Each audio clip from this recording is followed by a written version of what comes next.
music. Your day moves fast. Your news should too. That's why there's a new and improved Wish TV app bringing you more local news, breaking alerts, live streaming, weather forecasts, radar, and Indiana sports all in one place. Customize your news feed to see the stories that matter most to you and get the information you need when you need it. Download the new and improved Wish TV app today on iOS or Android and take News 8 with you everywhere. For a small business owner, every day is full of surprises. Some great, some not so great. Like when a client cancels their order at the last minute. But here's a surprise you will like. Progressive provides small business owners with 30 customizable coverage options to help keep their business going strong. So go ahead, surprise yourself. Get a quote in as little as 8 minutes at progressivecommercial.com. Progressive Casualty Insurance Company and Affiliates and third-party insurers. Coverage is not available in all states or for all vehicles and coverage selections. Dance, theater. It's time to take a seat on the aisle with Tom Alvarez. Hear from performers, producers, presenters, and creators who enrich our lives in the performing arts. Who's on stage? Here is Tom Alvarez to introduce you. Hello, and welcome to On the Aisle with me, Tom Alvarez. Today's program is a special two-part episode spotlighting the Songbook Academy, the nationally recognized summer intensive held each year at the Allied Solutions Center for the Performing Arts in Carmel, Indiana. In part one, I'll sit down with Broadway star Renée Salonga, followed in part two by a chat with Songbook Arts Administrator Renée Schiazza. Join me now as I go on the aisle for a conversation with Renée. What excites you most about joining Michael Feinstein for this year's Songbook Academy Public Masterclass? It's Michael Feinstein. I remember first seeing Michael on television. I think I was living in the city as a younger adult. And I think I turned on the TV and I chanced upon him and his handsome face. He was playing the piano. And I think that might have been the only time I ever came into contact with him, because I don't recall meeting him. I'm sure that our paths had crossed at some point, especially while Miss Saigon was the hit show of the season, and you meet everybody, and but I don't really recall much of that because it was such a crazy time. But then I met him much later, and I had done cabarets at Feinstein's at the Nico, and 54 Below. So I think my association with him is more remembered by me as an older adult, and it probably is for the best, because I feel like now with this public masterclass with the Songbook Academy, I feel like I have something more to say and to contribute, as opposed to as a much younger adult, where you're still trying to figure everything out, and half the time you don't know what you're doing. Yeah, well, what if you had this experience when you were in high school? Did you have anything like it by any chance? I don't remember. I don't think so. Nothing like this. But I'm glad that there are young people who are much more in contact with the arts, because it is important, and just the art just makes us better people anyway. But no, I don't recall doing anything like this when I was in high school in the Philippines. And when you first encountered Michael, you of course knew that he was known as an ambassador of the American Songbook, and that he preserved and promoted. So is that when the influence began? Because you interpret Great American Songbook repertoire in your shows and your concerts, right? Yes, I do, and I really enjoy doing it, because there's always something new and fresh to glean, even from the most classic of classics. You hear interpretations, of course, by Michael, but I mean people like Ella Fitzgerald and Nat King Cole and Frank Sinatra and Dean Martin and all those people. And their interpretations seem so far away now and only accessible via archival footage and that wonderful thing called YouTube. But it's great that there are folks in this century that are taking the songbook on, and that fresh new interpretations are being performed and being heard, and it's wonderful. And I do have quite a bit of the songbook in my repertoire, and there's a whole bunch of stuff that I've interpreted over the years. But no, as I said previous, I mean, it was just that one appearance, I think, on television where I got to see Michael, and it was only very brief. Yeah. But it was as an older adult that I think I became much more familiar with who he was, and more as a human being than as a performer.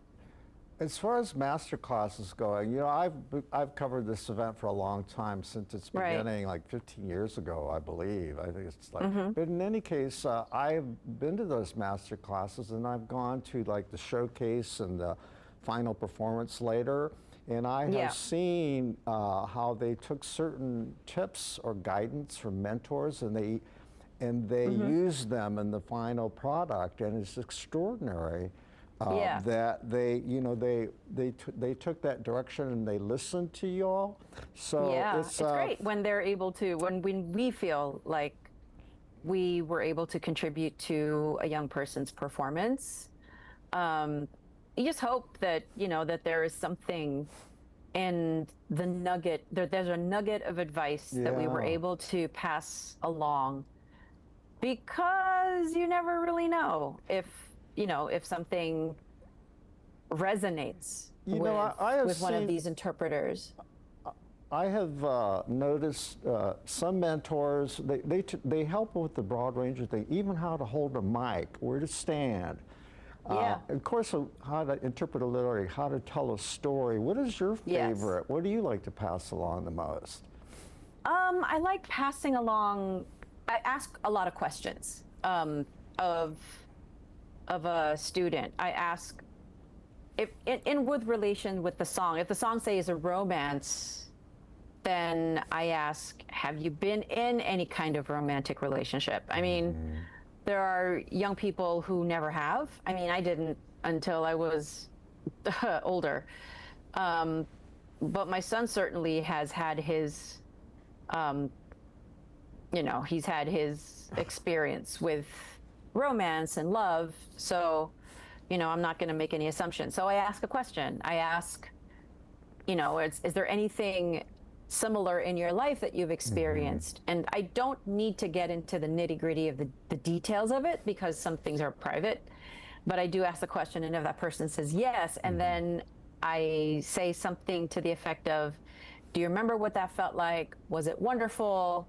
And see if you can incorporate that into this line of, into this particular lyric, because this lyric, this is what it's supposed to try and convey, and I want you to be able to personalize it. So the piece of advice that I give is, whether the scenario that an interpreter figures out is either real or imagined, I want them to personalize a song so that it's coming from them, rather than just mouthing a set of lyrics and singing a melody, because it all means nothing if there is nothing behind it. How do you help them navigate? You just spoke about, at that age, high school, they haven't had the life experience that you and I have.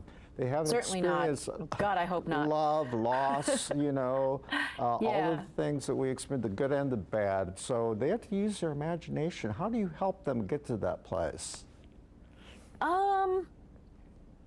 I try to remember the kind of advice I got as an 18-year-old, trying to figure out these passionate romantic scenes in Miss Saigon, for example, where there were things I had to interpret and portray that had never happened in my own life as of yet.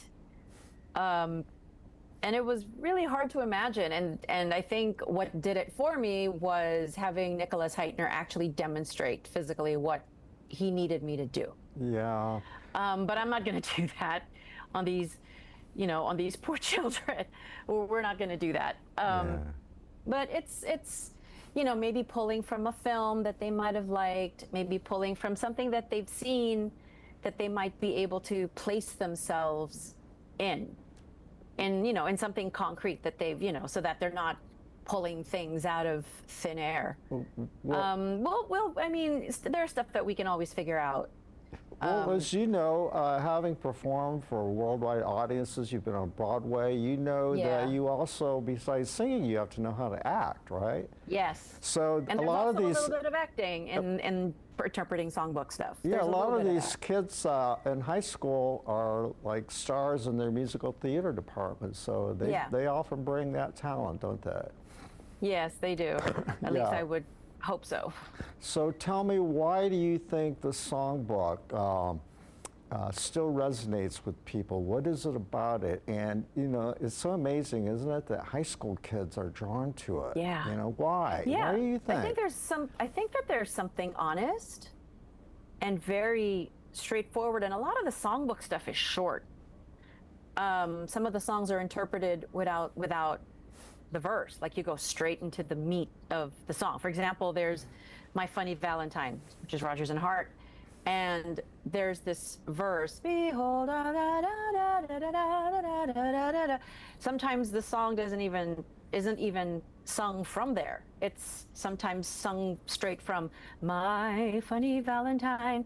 And Lawrence Hart was writing from a very personal place, and with his life experience, but you can also look at the song away from his life experience and see it for, at face value, and then interpret that. And I think that there is something that is fluid as far as these songs are concerned. When I say fluid, I mean that anybody can pick up any one of these songs and find something that they will resonate with and be able to interpret authentically, even if their interpretation is far removed from the original intent, if that makes any sense at all. So I think people are drawn to this because they are timeless. They are not specific to anyone's life experience. I mean, somebody can just layer on their own and it will resonate just as authentically as if it was written today versus in 1924. I think that there's just something so honest and open and straightforward and fluid about all of this material.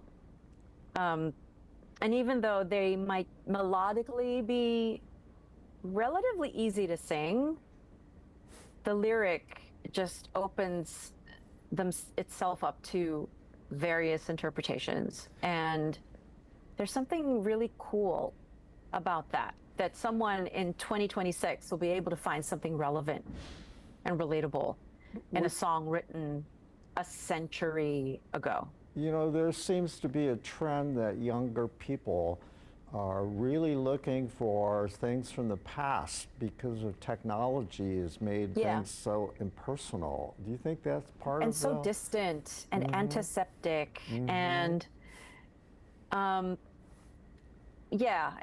for example, with pitch correction or auto-tuning, I'm not averse to auto-tuning itself, but sometimes the sound can be a little tinny and metallic. And when you look to something in the past where that kind of technology didn't exist, there is a warmth in a vocal. There is just something that is so unique and special about those interpreters from the days of yore. I mean, just look at Ella Fitzgerald. There's no auto-tuning in any of her performances because the technology just didn't exist. But the thing she was able to do with her voice, and even if there was raspiness and if there was like a scratch, there was something human and imperfect about it. But it was excellent and it was sassy and there was just emotion and joy And sometimes when something just goes through so many filters and, so much tech intervention, it loses some of the humanity. So I think these younger people, knowing, what today's technology and what music filtered through all of that sounds like, they go to the past to find something that is unfiltered and real, something with integrity, and something where it's actually the human being on their own, just amplified, creating this sound and unfiltered joy, and it was captured, and it's special.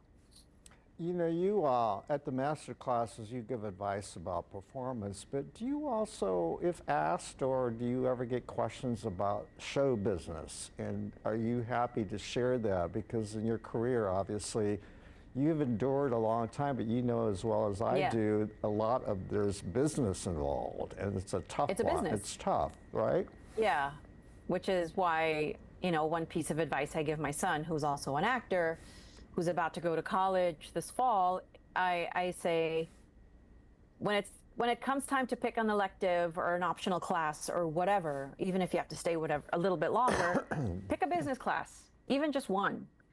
Because remember, this is show business, and you want to know how to negotiate a contract, even though you have a manager and he's going to do that for you.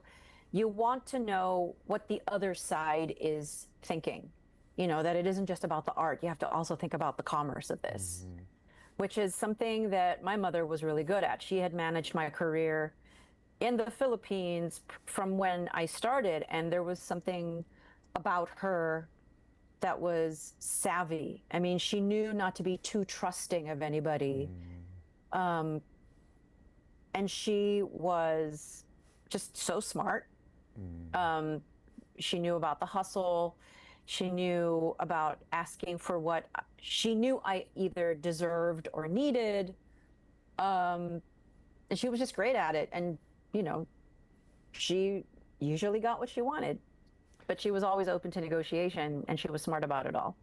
But yeah, sometimes I'll get a question like that. But yeah, you can't be thinking only about art. You also have to think about the business side of this. We spoke before recording started about my Latino background, and we talked about how sometimes I mistake it as Filipino. But I wanted to point out that for so many people of color, especially Asians, you really were a tremendous trailblazer, and there are a lot of people I've heard in interviews who point to the influence that you had on that. Here was someone that looked like them on Broadway, and you and of course you were in Allegiance with George Takei, and he George often Takei, talks about Takei. He talks about this often. What does that mean to you to have that? Is that weighty for you? When I was much younger, and I was kind of thrust into this spotlight that was bright and fast. What helped me to cope was just going a day at a time, going through the contract and whittling it down a day at a time. It's a year. It's just a year. You'll go back to your old life after the year. Obviously, that didn't happen. But I just focused on, the immediate future, not the far future. I wasn't thinking about this being a long career. Was not thinking about anything like that.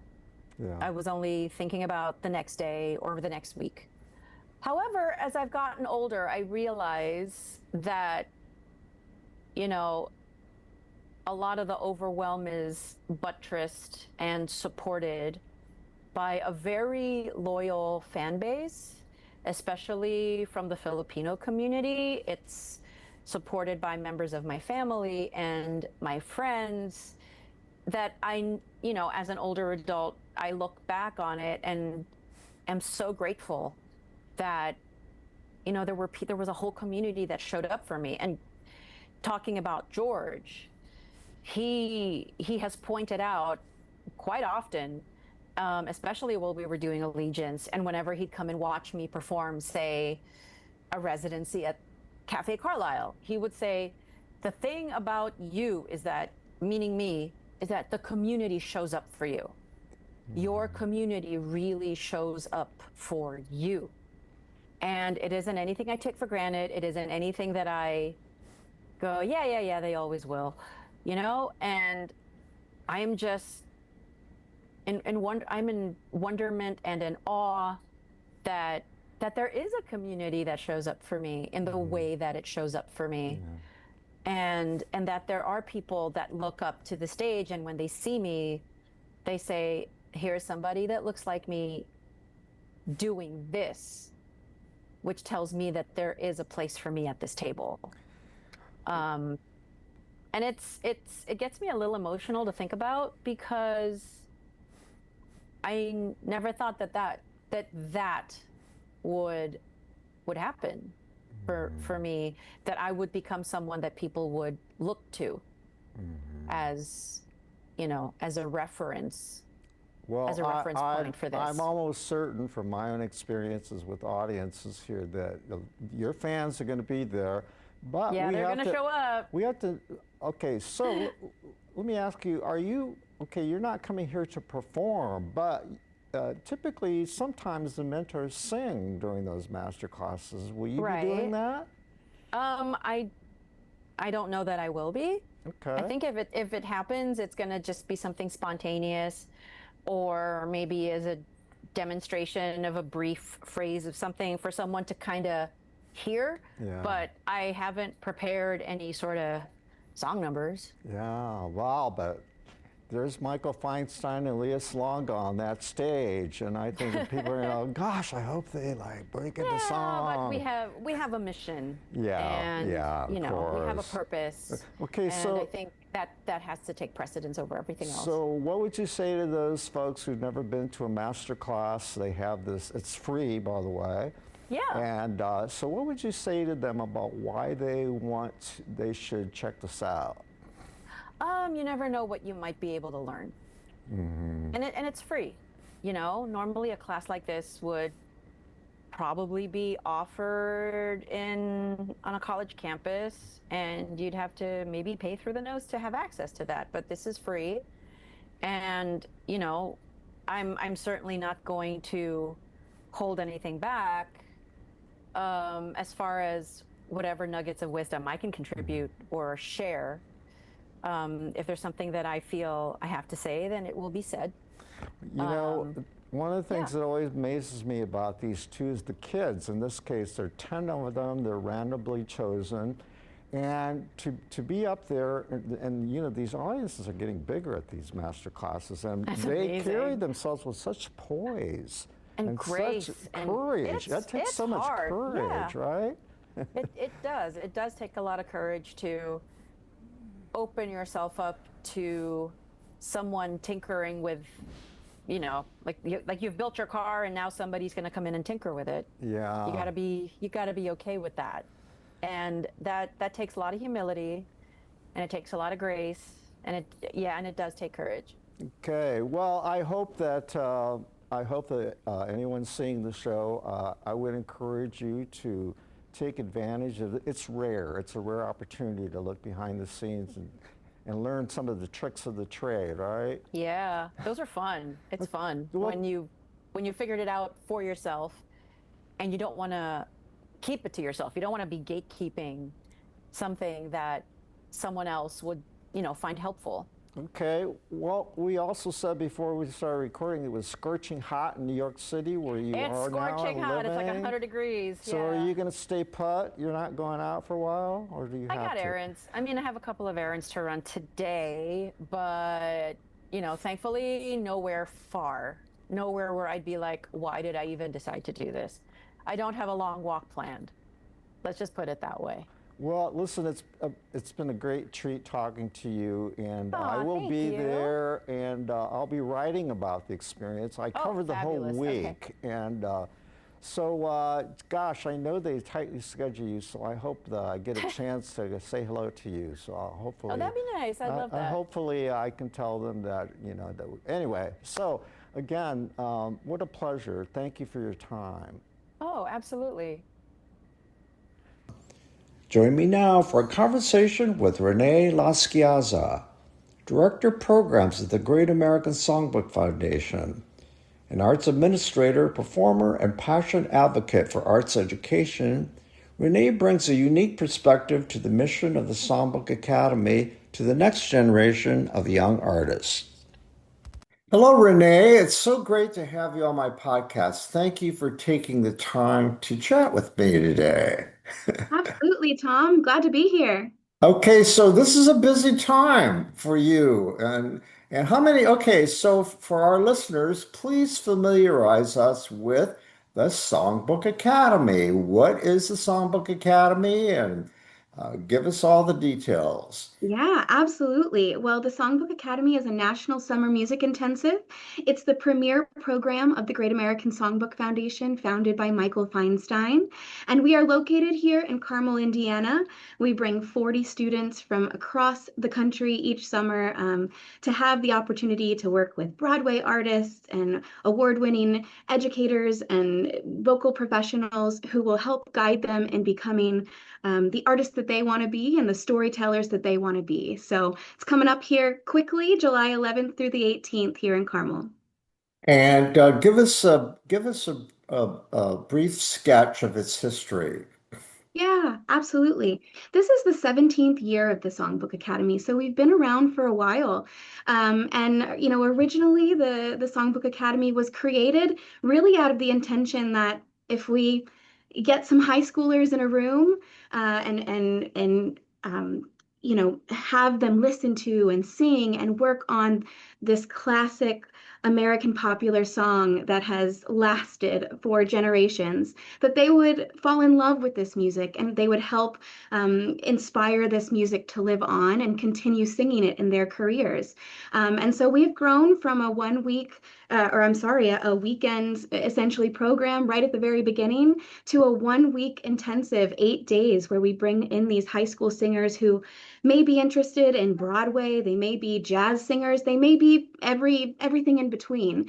But what they get value out of at this program is really learning this classic repertoire and learning the skills from digging into the lyric, from thinking about the stories they want to tell. And so this is an incredible community and program here to build those skills as artists and go off into any adventure that they would like to do in the future. But now we are truly a 1 week intensive here where we bring the 40 students here in Carmel. How are those students chosen? We have a national application, online application where students submit videos online. They submit an up-tempo and a ballad. And then we have a national panel of screeners that takes a look at those videos and evaluates, the songs that they've submitted to us and selects our 40 students each summer. Hey, this you call it a summer intensive. What does it entail? Oh, by the way, before we go any further, whose brainchild is this? I know, but Absolutely. Oh tell my our gosh. listeners Yeah. about from whence this great activity, whose mind, from when did, who founded the songbook? We are here because of our founder, Michael Feinstein, who is a 5-time Grammy nominee and really an ambassador of this music. Michael is so passionate not only in performing the music of the American Songbook, but also preserving it. So here at the Songbook Foundation, we have two missions: physically preserve these materials and these songs so that they live on, and also educate the next generation so that they continue to be sung. And Michael wears several hats. Tell us Yeah. his other association with the City of Carmel and the Allied Solutions Performing Arts Center. Sure thing. Yep, he is founder of the Great American Songbook Foundation, but he's the artistic director of Allied Solutions Center for the Performing Arts in Carmel. So again, like you mentioned, wears many hats. We see him many times a year, and not only here in Carmel and Central Indiana is he helping preserve and promote this classic American music. He's doing that all across the country as a performing artist who tours 365 days a year. Help us how Michael Feinstein, and he has talked about it frequently, about where this passion for the Great American Songbook, where did that come from? For Michael, that started right at the very beginning, right? He had those talents as a young child, and was particularly passionate about this music really from the very beginning. But really, he had an incredible opportunity when he was just 19 years old, when he moved to California to work with the lyricist Ira Gershwin. And I think that relationship, personally archiving Ira Gershwin's materials, and also just the relationship human to human, artist to artist, inspired a lot of Michael's future career. Put him in the room with composers and lyricists and artists who really represent and shaped the Great American Songbook. And so now Michael continues that legacy and that tradition. And would you say that that experience with Ira Gershwin laid the foundation for him to develop his fan base, which, happens to be some of the biggest entertainers in the world hold Michael out for his love and passion for the Great American Songbook. Would you agree with that? Oh, absolutely. And even beyond Ira Gershwin, Michael is such an encyclopedia of knowledge of this music history. And I think what artists recognize and what fans recognize is that, we're not only singing these songs or performing these songs. Every time you go to a concert with Michael, or every time these students get in the room with Michael, you're learning about the significance of this music in our history, the significance of this music across American culture, and why these songs matter and are really the fabric of America. The Songbook Academy, they're derived from the Songbook Foundation. Tell us about the Songbook Foundation. Sure thing. Yep. The Great American Songbook Foundation, also headquartered here at Allied Solutions Center for the Performing Arts in Carmel. Our mission is to inspire and educate by celebrating the Great American Songbook, and we do that in a variety of ways. Our songbook library and archives physically preserves over 500,000 items that relate to the greatest composers and lyricists and artists of all time. And we preserve materials that are in danger of being lost forever. Ella Fitzgerald's dresses, the piano Over the Rainbow was written on, uh, original charts of Andy Williams and Natalie Cole, and Frank Sinatra. And those materials preserve such an important part of our history. So part of what we do is physically preserving the music that we all love. And the other side of what we do is educating. So where Not did, just celebrating this music. We want to make sure that, oops, I'm sorry. Yeah, let's go ahead, go ahead, go ahead. You no, were we just want saying. to make sure that we just want to make sure that the generation that originally loved this music continues to have ways to listen and celebrate the music that they love, and also all ages can benefit from digging into their love of music. Okay, well, the foundation started first, but when did he come up with the idea of the Songbook Academy? At what point? Sure, yeah. The Great American Songbook Foundation was founded in 2007, and the Songbook Academy really was from the very beginning. The Songbook Academy started in It 2009. would, it was the education component, correct? Yep, yep. The Songbook Academy is our premier educational program. And so, again, a primary focus of our organization is to ensure this music lives on. And we do that by making sure the next generation knows about it. So that is the purpose of the Academy. And I have had the privilege and the opportunity to cover the the Songbook Academy from its very inception over the years, and I've seen it grow. And it started out modestly. Good. It was only a handful of states, was it not? And then it grew and it grew and it grew. And originally it was a competition, correct? It was, and you're right. It did start out modestly, and I was there at the very beginning. I'm an alum of this program, so I want to um, talk to you about that. yeah, You, yeah. So when I was in high school, it was a small competition, and we did. There were several regional locations where we had events, and then we brought a few students here to Carmel, but we thought, hey, the value of this program is what happens here in Carmel, the educational aspect of working with the vocal coaches and the music directors. Why not bring as many students as we possibly can to have the full benefit of the week and the full educational what experience? just occurred to me, these regional auditions, they were live auditions, and this predated COVID and Zoom and the technology that allows you and me to talk today. And you are Sure, up sure. in Carmel, Indiana right now, and I'm sitting in my dining room. So, in any case, things have changed since then. Aren't all of the auditions sent in by tape? Yep, absolutely. And now we receive videos online through an online application platform I meant where it's online. See, there was a time though yeah, that when people sent in tapes, yeah. literally, Hey, when I I got to started keep up with things. when I started, I sent in a CD, so I understand. Right. Yeah. Well, remember VHSs, you're not that Yeah. old, right? Yeah. Okay, so now you have people who apply and they're from all over the country, and the ones you select are based on talent, and you don't necessarily have quotas. Well, I've got to have someone from every state. We have 40, right? You have 40 singers, you Right. have 50 states. So it is talent based, correct? Absolutely. Yep.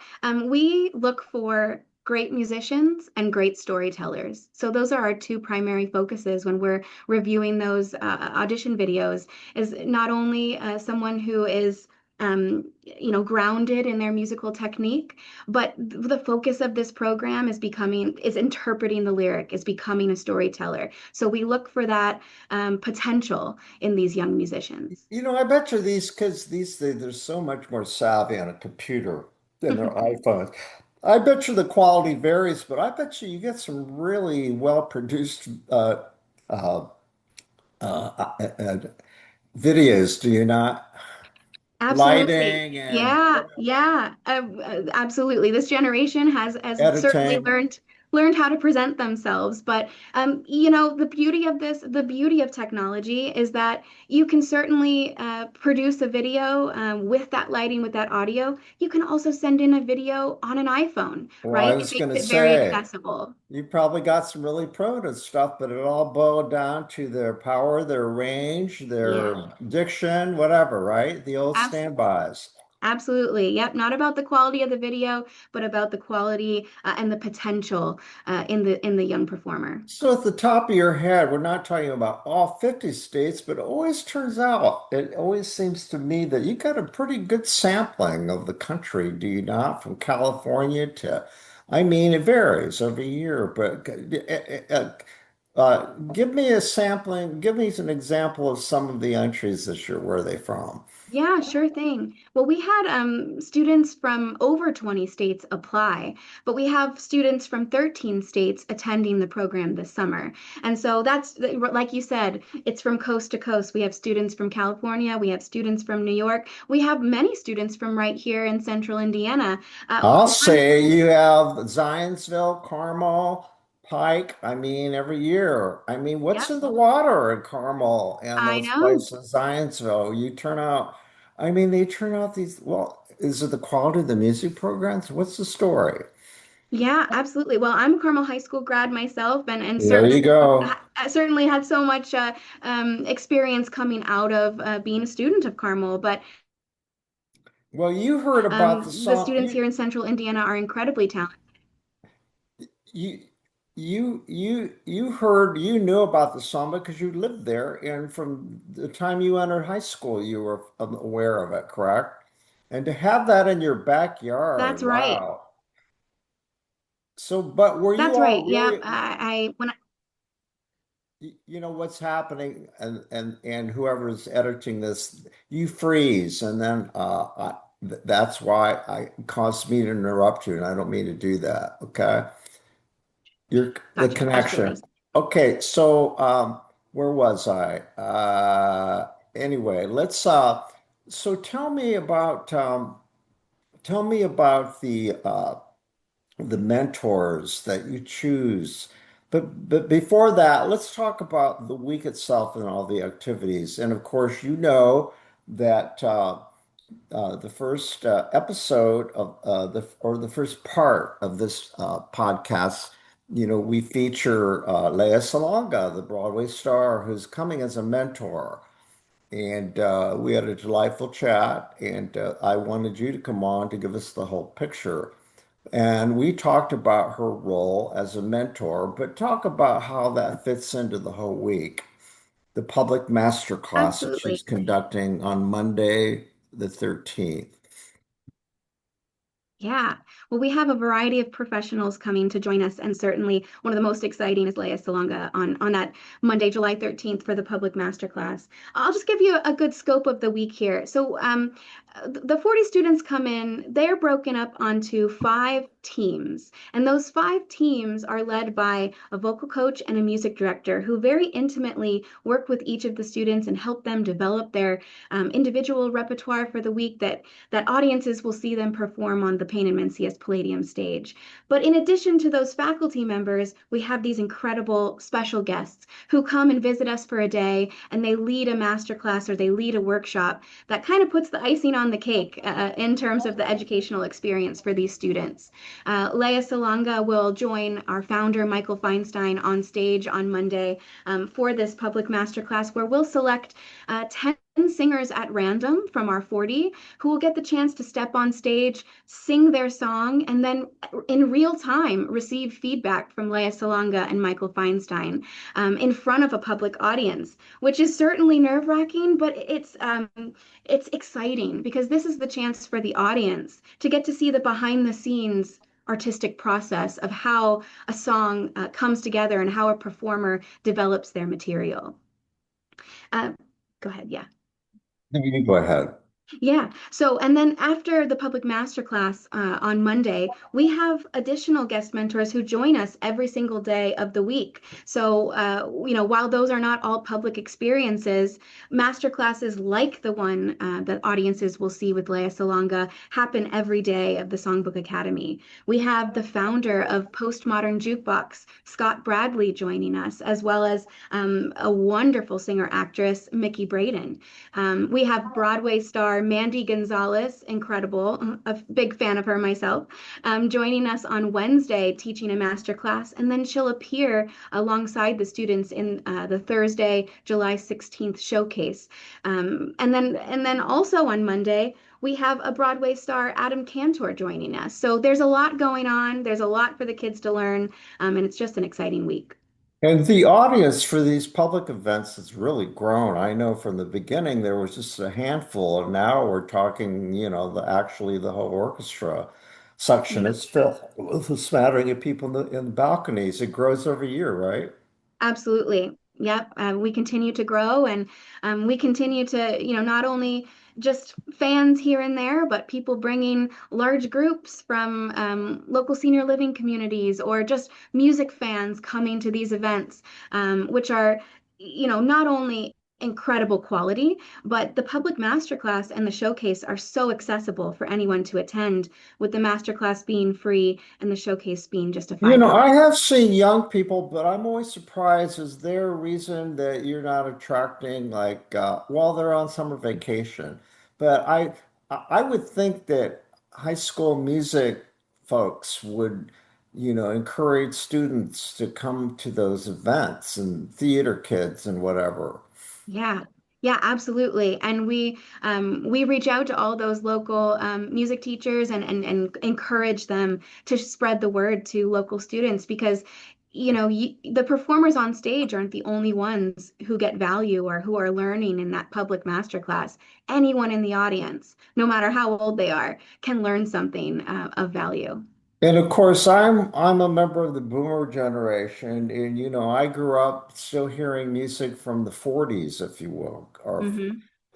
and And I see that my contemporaries, there are a lot of seniors, you can tell they're retirees, and I love just observing how this music takes them back to their youth. I'm sure it does. You could just tell.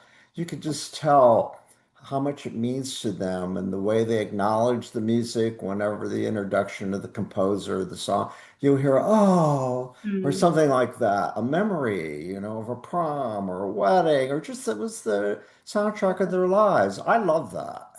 Absolutely. And you stole the words right out of my mouth. We often refer to the Great American Songbook as the soundtrack of our lives. And it's the music that continues to live on generation after generation. And it's a special experience, I think, not only to just hear these songs, but to hear these songs sung by young people. What a representation of hope and coming together and celebrating this tradition of our country.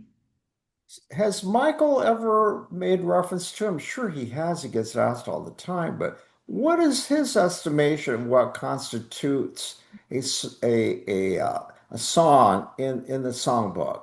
What constitutes a great American song? Yeah, absolutely. And there's no such thing as a book, is there? No, no, and quite a point of confusion for many, and quite a hotly debated topic, I'd say too. What is a song, or what defines a song that's part of the Great American Songbook? And interestingly, we have an upcoming exhibit that's exploring that very topic. But here at the Songbook Academy during the program, we really look at that foundational music from the 1920s through the 60s as our particular musical focus for the week. But from the perspective of the Great American Songbook Foundation as a whole, we define the music of the Great American Songbook as any song that has the power to last beyond the time it was written. Mhm. Any That timeless, it stands the test of time, right? exactly, timeless, and does stand the test of time. So And it's we're continuing to fill that songbook yes, today. it's continuing to be written. I mean, gosh, when you look beyond the 60s, you have artists like Carole King and Billy Joel and others whose music has lived on for 50, 60 And plus years. we're going to soon know about Taylor Swift in another 10, 20 years. Exactly, exactly. It's an interesting question, right? To ask what is the music that is being written today that people will be listening to and performing 100 years from now.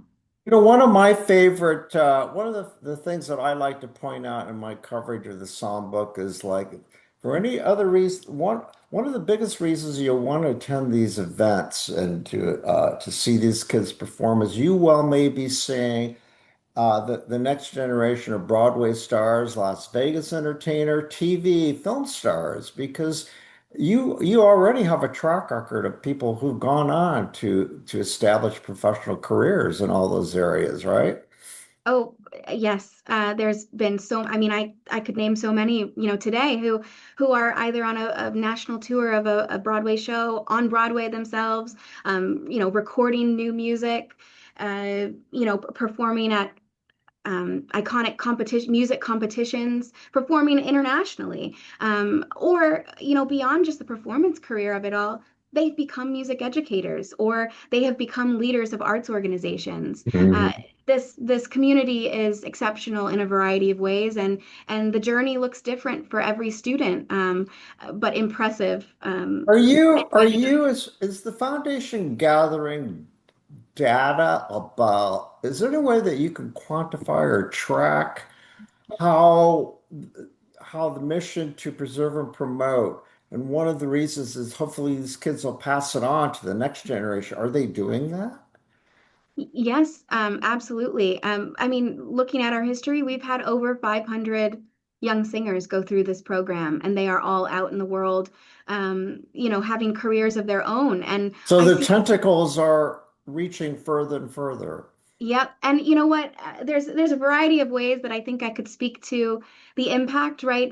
There's students who have, or not singers now, not students, who have released albums that focus on the Great American Songbook, or they're performing this music in their shows. But I think a representation of of the impact is, on our screener team this year, we had two alumni who actually who came back to the Songbook Academy and who helped evaluate the audition videos that we received, and they helped select the students who will go through the program this year. Wow. So to see that come full circle, both from the screener perspective and then also to see alumni come back, we have 5 alumni coming back this summer to be a part of You the know, program.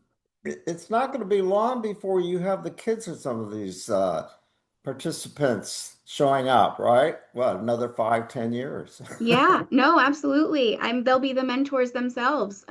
So it's incredible to see. Yeah, so having yourself been a participant, how did it impact you personally, that experience? Yeah, yeah. As a young person, was always interested in this music, but I think growing up in a town where this organization existed and set the foundation for what this music meant to me and my career as both an artist and an arts administrator was life-changing. It's the single most important experience I've had in my life, and continues to impact me every single day. Regardless of how you use this music, the beauty of the Great American Songbook is that it speaks to kind of a common sense of humanity. The lyric can be interpreted, can be explored from anyone's perspective. And so my passion as an arts administrator is to create spaces where young artists can feel free and safe to tell their own story. And so to have had this community and environment a part of my upbringing was Mhm. absolutely the reason I was inspired to do this with my And career. another cool thing about this whole program is the fact that, I happen to know that there is like a family, you said community Yeah. of alums who are in touch with each other. Yep. And it's like talk about spreading the message. They all also help each other with their professional careers, right? That's exactly right. I think a great example of that this year we had an alum perform and open for Joshua Henry here at the Payne and Mencius Palladium.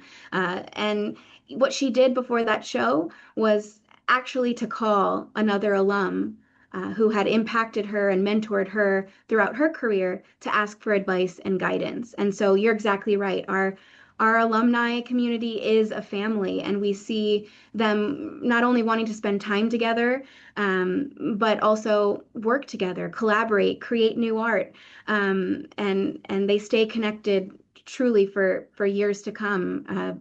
This year we had a holiday show here with the Songbook Academy participants, and it's open to anyone. Typically, historically, it's been local students who've been involved in that holiday performance. But this year we had 35 alumni from Ah. California to New York who wanted to come back and experience this And they community. did that at their own expense? They do that at their own expense just because they Wow. feel so passionately Well, about this who wouldn't community. want to perform on that palladium stage? That's something we Yeah. didn't mention.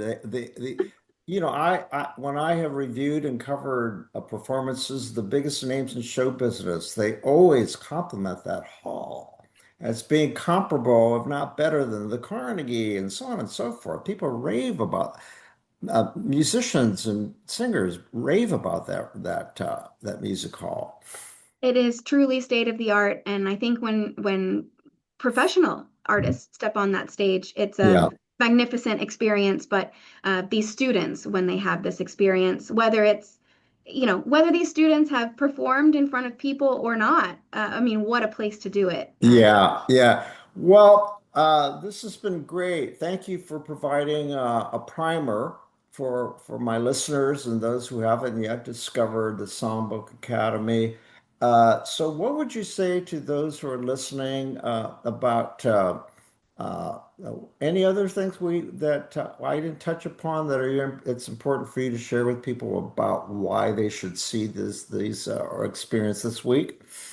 Yeah, absolutely. I mean, this week is all about the music we love. It's about the most timeless songs in our history, and to see those songs performed by the young people of today is an experience you won't forget. So whether it's the masterclass where you get to take a look behind the scenes of the artistic process, or the shows that showcase these songs when they come to fruition and showcase these young artists, there's not an event that's not worth it. Well, thanks again for taking the time to chat with me, Renee, and I'm looking forward to covering hopefully the entire week. You'll see me a lot, so look for me on the aisle. I definitely will. Thanks, Tom. Our thanks go out to our media sponsor, Urban Times. Urban Times is a monthly news magazine which serves as the official newsletter for 15 Indianapolis neighborhoods, offering news about development, arts and entertainment, and from the business community. Thank you for joining me on the aisle. Please subscribe to my podcast, and if you want to hear previous episodes, find them on the All Indiana Podcast Network, or listen to them wherever you get your podcasts. This is Tom Alvarez. Who will take center stage on the podcast next? Your seat on the aisle with Tom Alvarez awaits. Follow Tom on Facebook, Instagram, Twitter, and TikTok, and make sure to visit tomalvarez.studio. Watch Tom every other Thursday on Lifestyle Live on Wish TV, and make sure to listen every week here on the All Indiana Podcast Network. Why does Progressive work hard for truckers? Because truckers unite the world. They unite kids with their first drum sets and parents with earplugs. But truckers can't do this if they're not on the road. That's why Progressive has over 360 heavy truck employees to help truckers stay on time and on track. Quote truck insurance today in as little as 8 minutes at progressivecommercial.com. Progressive Casualty Insurance Company and Affiliates.